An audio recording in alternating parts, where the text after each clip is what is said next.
గతం కంటే ఘనంగా దసరా మహోత్సవాలను నిర్వహిస్తామని సామాన్య భక్తులకు పెద్దపీట వేస్తూ వారికి సంతృప్తికరంగా అమ్మవారి దర్శన భాగ్యం కల్పించేందుకు పకడ్బందీ ఏర్పాట్లు చేశామని మంత్రి ఆనం రామ్ నారాయణ రెడ్డి తెలిపారు.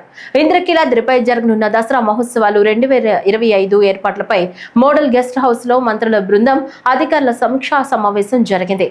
ఈ సందర్భంగా మాట్లాడుతూ ముఖ్యమంత్రి ఆదేశాల మేరకు దసరా మహోత్సవాల్లో సామాన్య భక్తులే ప్రాధాన్యంగా చర్యలు చేపడుతున్నామని తెలిపారు. ఇందులో భాగంగా వివిఐపి దర్శనాలను తగ్గిస్తున్నామని చెప్పారు.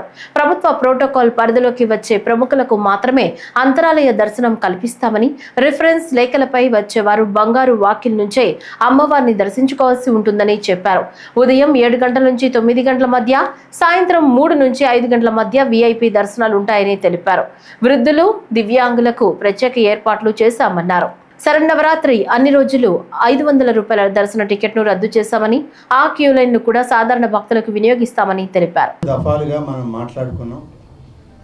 ఈ దసరా ఉత్సవాలని, కనకదుర్గమ్మ వారి బ్రహ్మోత్సవాలని అత్యంత వైభవంగా జరపాలని, గౌరవ ముఖ్యమంత్రి గారు ఇచ్చినటువంటి ఆదేశాలని అమలు చేయాలి ప్రతి ఒక్కదానిలో కూడా అని చెప్పి మనం అనేక రివ్యూ సమావేశాలు పెట్టుకున్నాం. అందులో ముఖ్యంగా ఇక్కడ దీనికి సంబంధించినటువంటి మంత్రివర్యులు, జిల్లా కలెక్టర్ గారు, సిపి గారు, మున్సిపల్ కమిషనర్ గారు, ఎంపీ గారు, స్థానిక శాసనసభ్యులు ఇప్పటికే చాలాసార్లు మాట్లాడుకోవడం జరిగింది. ఇవాళ దగ్గరకు వచ్చింది. 22వ తారీఖు నుంచి దసరా శరన్నవరాత్రి ఉత్సవాలు ప్రారంభమవుతూ ఉన్నాయి. ఈ ఉత్సవాల్లో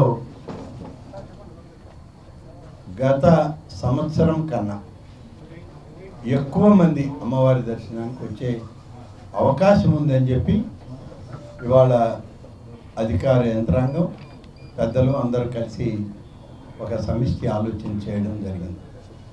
గత సంవత్సరం అమ్మవారి దర్శనానికి వచ్చినటువంటి సంఖ్య దాదాపు 13 లక్షలుగా ఉంది. ఈసారి ఒక 2-3 టెక్నాలజీ ఇంప్లిమెంటేషన్ చేస్తున్నాం. ఒకటి మీకు తెలిసే ఉంది, కమాండ్ కంట్రోల్ రూమ్ పెడుతున్నాము మన మోడల్ గెస్ట్ హౌస్ దగ్గర. ఆ కమాండ్ కంట్రోల్ రూమ్ లో వీడియో వాల్ ఉంటుంది. ఈసారి ఇంతకుముందు టెంపుల్ పరిధిలో దాదాపుగా 250 కెమెరాలు ఉన్నాయి. మొత్తం టెంపుల్ చుట్టుపక్కల బయట కూడా ఉన్న కెమెరాలన్నీ అక్కడ అనుసంధానం చేసి, ఏం లేదన్నా మినిమం 500 CCTV కెమెరాలు ఫీడ్ అక్కడ ఉంటుంది. ప్రత్యేక క్యూ లైన్, ప్రత్యేక ఎంట్రీ పాయింట్, ప్రత్యేక ఎగ్జిట్ పాయింట్, ప్రత్యేక వల్నరబుల్ పాయింట్ ఎప్పటికప్పుడు మానిటర్ చేసుకుంటాము. ఇదే కాకుండా ఈసారి క్యూ లైన్ లో క్రౌడ్ ఎంత మూవ్ అవుతా ఉంది, ఎక్కడైనా క్రౌడ్ అనుకోకుండా ఎక్కువ అయిందా, మూవ్మెంట్ కరెక్ట్ గా ఉందా లేదా అనేది AI కెమెరా, అంటే ఆర్టిఫిషియల్ ఇంటెలిజెంట్ కెమెరా కూడా పెట్టి ఈసారి మానిటర్ చేసుకుంటాము. వచ్చే భక్తుల కౌంట్స్ కూడా ఆ కెమెరా దగ్గర తీసుకుంటాము. అది అల్గారిథం అంతా రెడీ అయింది కాబట్టి అదే ఒక ఇంటర్వెన్షన్. ఇది కాకుండా ఈసారి కమాండ్ కంట్రోల్ రూమ్ లో ప్రతి ఒక్క డిపార్ట్మెంట్ నుంచి ఒక అధికారిని డిప్లాయ్ చేసుకుంటాం రౌండ్ ద క్లాక్. ఆ డిపార్ట్మెంట్ పరంగా ఎక్కడైనా ఏ సమస్య వచ్చినా కూడా కమాండ్ కంట్రోల్ రూమ్ ఇన్ఫర్మేషన్ వస్తుంది. ఇక్కడి నుంచి ఇతర డిపార్ట్మెంట్ కి అనుసంధానం చేసుకోండి, ఎక్కడ ఏమి ఇబ్బంది లేకుండా ముందుకు వెళ్ళడానికి ప్లాన్ చేస్తున్నాం.